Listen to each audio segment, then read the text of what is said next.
শান্তিপুর থেকে। কোথায় এসছেন আপনি? Kolkata RD centre. কোন ডাক্তারবাবুর কাছে? ডক্টর বিমল কুমার মন্ডল। আপনার কি সমস্যা হচ্ছিল এর আগে 5-7 বছর ধরে? কি হচ্ছিল? কি কাশি, খুব কাশি হচ্ছে 8-9 বছর সিজনের কাশি। সিজনাল কাশি হতো, মানে বারবার সেই কাশি হতে থাকে।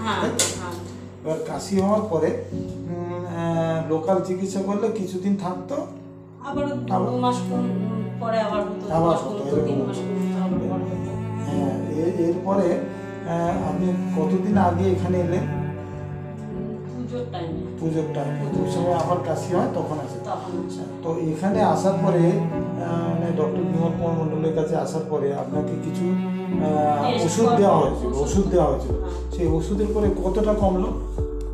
ওষুধের পরে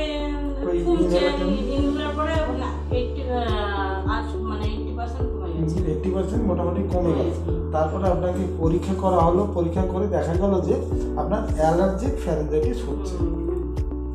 এই সিজনাল যে অ্যালার্জিক ফ্যারেঞ্জাইটিস হচ্ছে এটা কনফার্ম করার পরে এখন আপনার ইমিউনোথেরাপি চলছে। তো কাশিটার ব্যাপারে এখন কিরকম আছেন? এখন ভালো আছে। আর ওই ওষুধেই আপনার 80% কমে যাচ্ছিল, তার মানে ওটাও কিন্তু অ্যালার্জি থাকলেই ইউজুয়ালি দেওয়া হয়। হ্যাঁ, স্প্যাজম হচ্ছিল, তার জন্য হচ্ছিল সিজনাল। এইবার যেটা ইমিউনোথেরাপি হচ্ছে তাতে আপনার যাতে করে পুরোপুরি ঠিক হয়ে যায় তার জন্য করা হচ্ছে।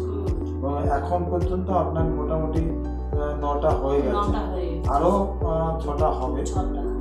অতএব আশা করা যায় এই ফার্স্ট লেভেলেই তার হয়তো পুরোটাই ঠিকঠাক হয়ে যাবে, প্রবলেম হবে না। এখন অনেকটাই ভালো আছে।